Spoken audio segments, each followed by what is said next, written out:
सारण लोकसभा क्षेत्र से भारतीय जनता पार्टी के प्रत्याशी राजीव प्रताप रूढ़ी ने आज अपना नामांकन का पर्चा दाखिल किया है। राजीव प्रताप रूढ़ी अपनी पत्नी और बेटी के संग आज निर्वाची पदाधिकारी के समक्ष पहुंचे और उन्होंने अपने नामजदगी का पर्चा दाखिल किया है।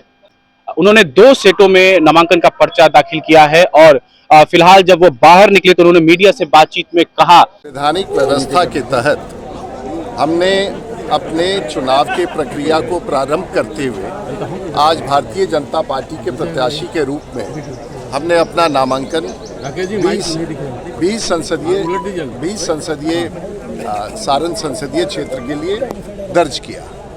और आप सब लोगों को बताना चाहूँगा कि ये प्रक्रिया संवैधानिक है और जिसके खतरा के बारे में कल कोई राष्ट्रीय जनता दल के नेता ने कहा, तो अगर संविधान पर खतरा होता तो हम और आप यहाँ पर खड़े होकर के और रिटर्निंग ऑफिसर के पास खड़े होकर के शपथ नहीं लगते। तो स्पष्ट है आज भारत में कोई संविधान पर खतरा नहीं है।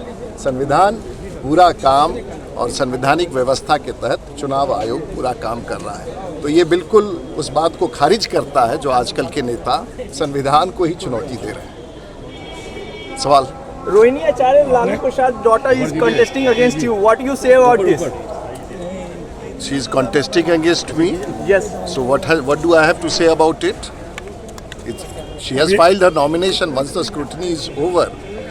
But the only fact remains is that she actually is not the candidate. The candidate is Lalu Prasad Yadav. She is just a facade. And the constituency would have not known her if she was not the daughter of Lalu Prasad Yadav. Nonetheless, I am going to make a very stunning disclosure on the speech on the stage that she does not belong to Chhapra. I don't know whether she belongs to Singapore or somewhere else, but at least she does not belong to Chhapra. A stunning revelation in just next 35 minutes on the stage in Chhapra for all of you.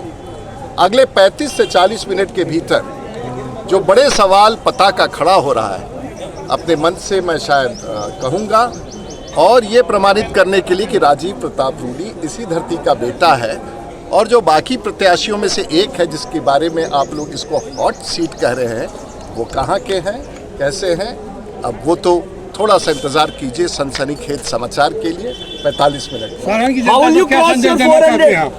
की जनता को क्या संदेश देना चाहते हैं? सारण की जनता का आशीर्वाद मुझे प्राप्त है, लेकिन तय मतदान के दिन जनता करेगी और ईश्वर का आशीर्वाद होगा और आपको पत्रकारों की भी बड़ी भूमिका होगी।